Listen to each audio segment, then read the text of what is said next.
Good morning friends, this is Neetu Gupta, spiritual life coach. Welcome to my series Ask Me. आज मैं आपको spiritual evolution के different stages के बारे में बताना चाह रही हूँ। आप में से काफ़ी लोग कंफ्यूज्ड हैं और ये जानना चाहते हैं कि स्पिरिचुअलिटी के कौन से स्टेप पर आप हैं, यानी कि अपनी प्रोग्रेस को आप चेक करना चाहते हैं। तो स्टार्ट करते हैं उस स्टार्टिंग पॉइंट से जहाँ से ये जर्नी स्टार्ट होती है जब हम सब एक माया की गहरी नींद के अंदर सोए हुए हैं। यह है पहली स्टेज, क्योंकि हम तो स्पिरिचुअल बीइंग्स ही हैं, तो ये सोना भी तो हमारा स्पिरिचुअलिटी का फर्स्ट स्टेप ही है। इस स्टेज के अंदर हम सोए हुए हैं, गहरी नींद में। हमें पता ही हम कौन है, हम कहाँ से आए हैं, हमें क्या करना है, हम कैसे फंस रहे हैं संसार में, कैसे बाहर निकलना है, हमें कुछ नहीं पता। हमें जो अच्छा लगता है हम कर लेते हैं, जो अच्छा नहीं लगता हम नहीं करते। जो पाना चाहते हैं वो पा लेते हैं, जो पाने का मन नहीं होता उसे छोड़ देते हैं। जिसमें सुख का अनुभव होता है उसे सुख मान लेते हैं, जो चीज़ अच्छी नहीं लगती उसको दुख मानकर दुखी होकर के जीते हैं। So this is how we are living, totally ignorant of who we are. हमारे लिए सच वही है जो इस संसार ने हमको सच बताया है। संसार ने कहा तुम्हारे रिश्ते, परिवार वाले, समाज, यही तुम्हारे लिए सबसे ज़्यादा इम्पॉर्टेंट है। पैसे के बिना तुम्हारा जीवन चलाना असंभव है। तो हम बस इसी प्रोग्रामिंग को सच मानकर इसके हिसाब से जीते जाए जा रहे हैं। हमें हर चीज़ में इन चीज़ों को सबसे ऊपर रख दिया और बाकी चीज़ें इसके पीछे है। सो व्हाट हम ट्राइंग टू से इज कि हम आत्मा से कंसल्ट करने की ज़रूरत तो खैर हम बाद में समझेंगे, पहले पता तो हो आत्मा जैसा कुछ होता भी है। सोए हुए हैं गहरी नींद के अंदर, ये है हमारी फर्स्ट स्टेज।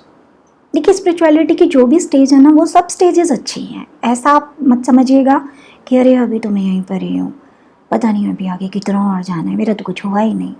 दैट्स फाइन, आप जहाँ भी है आप तो स्पिरिचुअल बीइंग ही हैं। ये जर्नी है, आपको बस अपना अगला स्टेप समझना है कि अब मुझे आगे क्या करना है। चलिए, तो सोते सोते तो अचानक से फिर एक दिन ज़िंदगी में ऐसा लगा समथिंग इज़ रॉन्ग, जो मैंने अपनी लास्ट वीडियो में आपको बताया कि स्पिरिचुअल अवेकनिंग क्या होती है।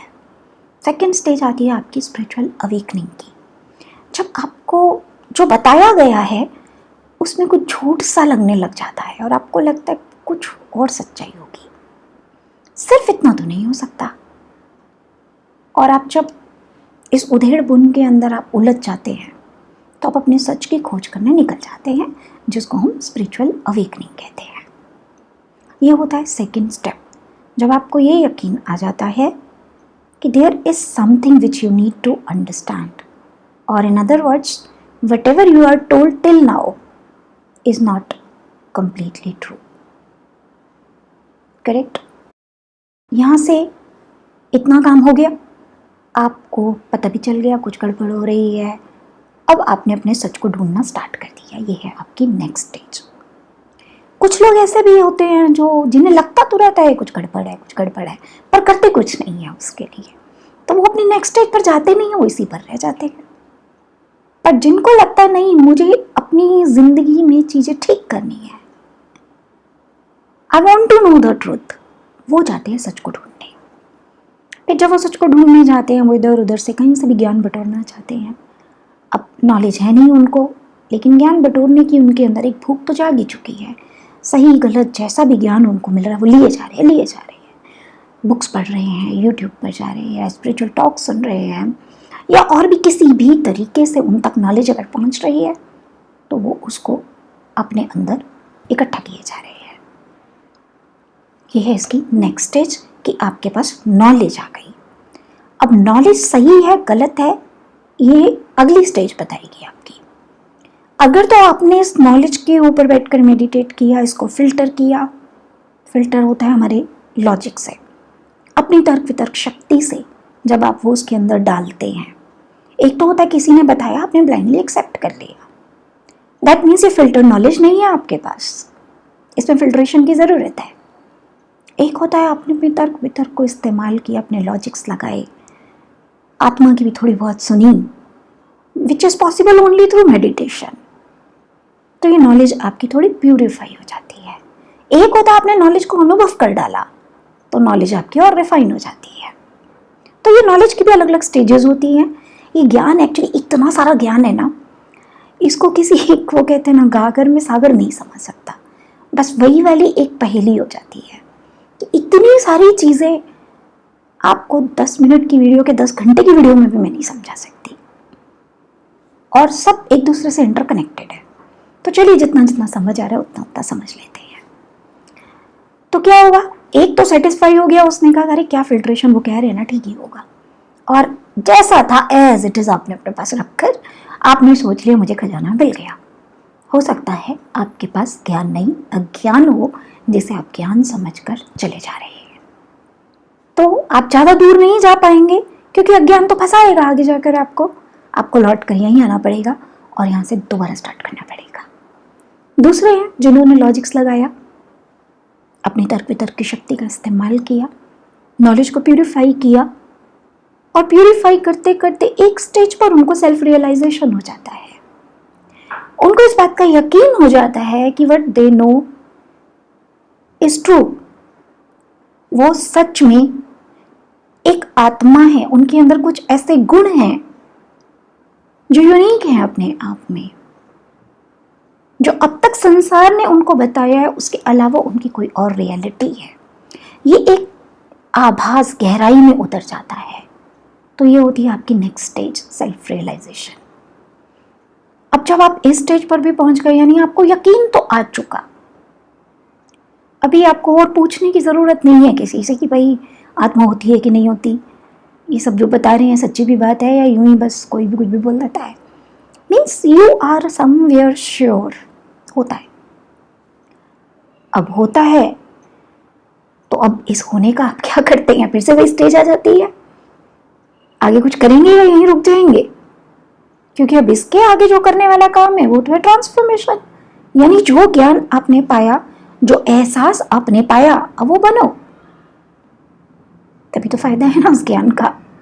भाई मैंने जान लिया मैं आत्मा हूं, अब जान के कुछ किया नहीं अपने ऊपर, बस इसे मैं खुश हूं, हाँ मुझे पता चल गया मैं आत्मा हूं। सो व्हाट, आप आत्मा हो ये सिर्फ पता चला है आपको। क्या आप आत्मा जैसे बन गए? क्या आप कर्मों से मुक्त हो गए? क्या आप बंधनों से मुक्त हो गए? क्या आप उस स्टेट पर पहुंच गए जहां परम सुख है, यानी कि अब दुखों की आपके ऊपर पावर नहीं बची? नहीं पहुंचे तो यानी अभी बहुत काम बचा हुआ है करने के लिए। But then it is individual choice. जब ये काम करना होगा तो आगे बहुत सारे चैलेंजेस आएंगे। अब उन चैलेंजेस से डर कर, क्योंकि बहुत सारी चीज़ें आपको छोड़नी पड़ेंगी, बहुत सारी चीज़ें आपको अपनी लाइफ में नई लानी पड़ेंगी, बहुत सारे डरों का आपको सामना करना पड़ेगा, बहुत सारे बिलीव्स को आपको चैलेंज करना पड़ेगा। और जो सबसे खतरनाक काम होता है वो होता है अपने दोषों को देखना और देखकर एक्सेप्ट करना। ईगो करने नहीं देती। तो बहुत से लोग ये रुक जाते हैं, अपने बस की नहीं है, हो गया, जान लिया, बस आत्मा हूं एंड दैट्स इनफ। तो उनकी स्टेज यहीं रुक गई। अब जब तक वो रुकना चाहते हैं, जितने जन्म रुकेंगे वो स्टेज पर एंड नहीं आया है यहाँ पर, यहाँ से आगे उनको जाना पड़ेगा। दूसरे वो लोग हैं जो कहते हैं कुछ भी करके मुझे तो आत्मा के स्वरूप में वापस आना है, बस मैं अब ये दुख वुख ये झूठ ये सबको और नहीं जी सकता या जी सकती। मुझे मेरे सच को पाना है, मुझे तो उस सोर्स से अपना मिलन चाहिए जिसका मैं अंश हूं, क्योंकि मुक्ति तो तभी होती है। जो शक्तियां मेरी थी जो मैंने खो दी, मुझे वो सब वापस चाहिए। जब ये सब बातें आपके अंदर आती हैं और आप एक डिसीजन ले लेते हो, तो आप कहते हो अब मैं बैटल ग्राउंड में आने को तैयार हूं। अभी बैटल ग्राउंड क्या है? वही जो जिसके बारे में सोच के वो वाले लोग रुक गए थे। कर्मों पर काम करना है, अपने दोष दूर करने हैं, शुद्धिकरण करना है, प्यूरिफिकेशन करना है। बहुत सारी चीजें होती है यहाँ पर एक्चुअली, क्योंकि इनको करने के लिए भी और शक्तियां आपको चाहिए, डिवोशन और बहुत सारी चीजें आपको चाहिए। आपको यहाँ पर एक कोच भी चाहिए होता है, क्योंकि जब डरों का सामना करते हैं ना, हमारी सबकॉन्शियस माइंड की प्रोग्रामिंग रोकती है हमको। ऐसे में हमको कोई चाहिए जो मुझे समझे, जो इतना इवॉल्व हो, जो मुझे पुश कर सके. So that time you really need a coach, a life coach, a spiritual life coach. अकेले करना मुश्किल हो जाता है, फिर हम डर कर लौट आते हैं. तो जब आप इतनी हिम्मत मार लेते हैं और अब मैदान में उतरने को तैयार है, छूटे तो छूटे, मिले तो मिले, अब किसी से मुंह नहीं रखना, जो गलत है सब हटाना है, अपने आप को मुक्ति दिलानी है. अब संसार चाहे जो बोले, समाज चाहे जो बोले, रिश्तेदार चाहे जो बोले, मैं किसी के झांसे में अब नहीं फंसने वाला. ये वाली जब एक भूख, एक आग अंदर जगने लग जाती है, तो आप चलते हो अगले पड़ाव की तरफ, जिसके लिए कृष्ण भी कहते हैं हजारों लाखों करोड़ों में से कोई एक होता है जो यहां तक आता है, और उन सैकड़ों में से भी कोई एक होता है जो मुझको पाता है. अब यहां तक आ गए, रास्ते की चैलेंजेस पार करें, कर्म कोई एक थोड़ी है, हजारों लाखों करोड़ों है, बट ठीक है, एटलीस्ट आप यहां तक पहुंचे तो सही, और पहुंचकर उसके ऊपर काम तो करना स्टार्ट किया. अब जिस दिन आपके सारे कर्म खत्म हो जाएंगे, यानी कि आपकी सारी लिमिटेशन खत्म हो जाएंगी, आपकी सारी लिमिटेशन खत्म हो जाएंगी, तो आपको आत्मा की जितनी भी शक्तियां थी वो वापस मिलनी स्टार्ट हो जाएंगी.